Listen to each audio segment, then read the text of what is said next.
Halo,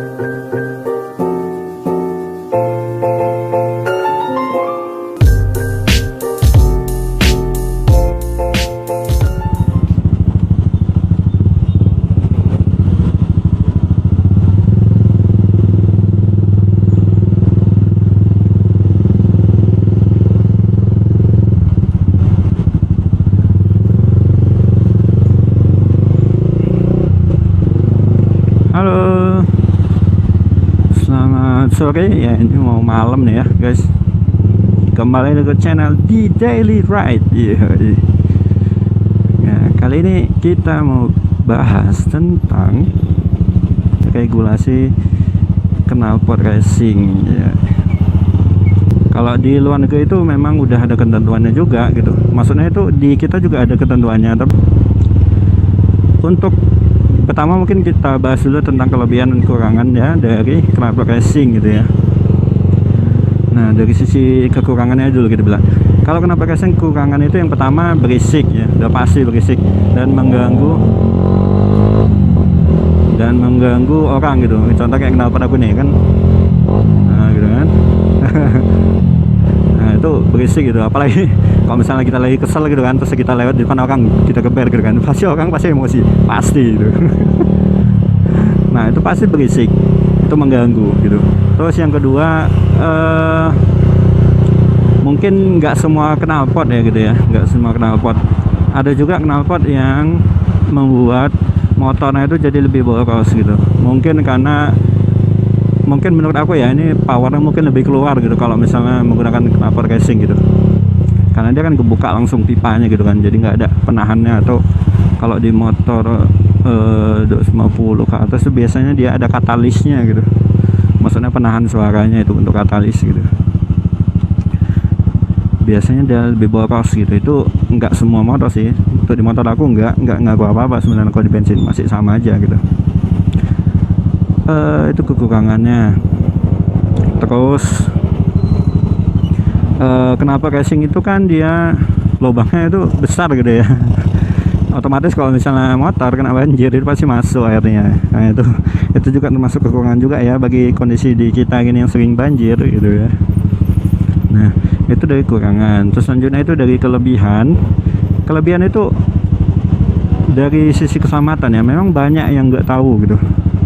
Untuk dari sisi keselamatan itu penting kenapa racing gitu. Karena apa? Karena kalau misalnya kita jalan, otomatis di depan kita bakalan tahu dong, gitu. Bakalan tahu kalau kita itu ada di belakang gitu. Dalam artian kita mau lewat atau mau nyalip gitu.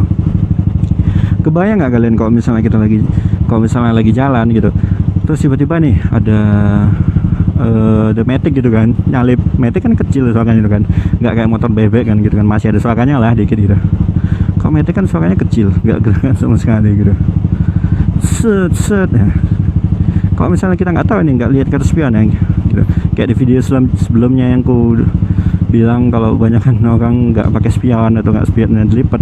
Kalau misalnya ada orang yang spionnya dilipat gitu, terus dia nggak tahu gitu di belakangnya ada orang gitu, itu kan otomatis bisa ketabrak gitu kan dari belakang gitu kan, karena dia nggak tahu ada orang di belakangnya gitu. Nah, itulah keuntungan dari knalpot racing gitu. Jadi orang tuh tahu gitu kalau di belakang itu ada orang gitu. Nah, itu kalau dari sisi keselamatan ya. Kalau dari sisi performa itu juga nambah. Kalau aku nggak ngecek secara ini sih, secara kayak pakai dyno test gitu, aku nggak ngecek itu, belum pernah. Jadi merasakan aja sih, itu memang naik ya powernya. Jadi nafasnya itu menurut aku agak panjang gitu. Jadi dalam artian itu waktu sebelum ganti knalpot itu untuk ke 100 itu aja itu susah loh. 100 km itu susah. Tapi kalau udah pakai knalpot racing itu kayak powernya nambah gitu.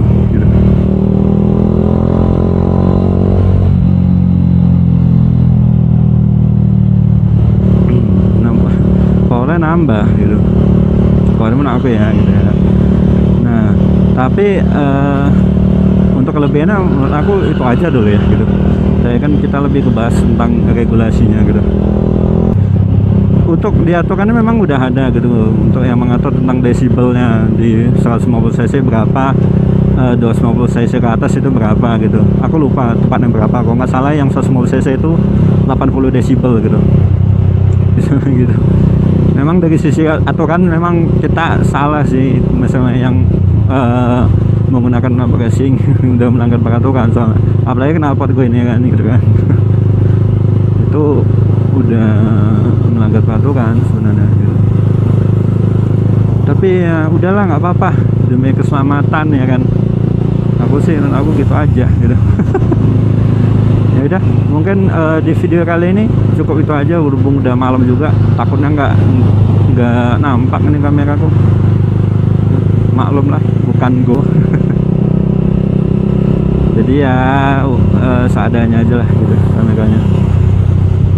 Mungkin cukup kali ini di video ini itu aja. Sampai jumpa di video selanjutnya. Jangan lupa komen, like, share, and subscribe. Sampai jumpa di video selanjutnya. Bye bye.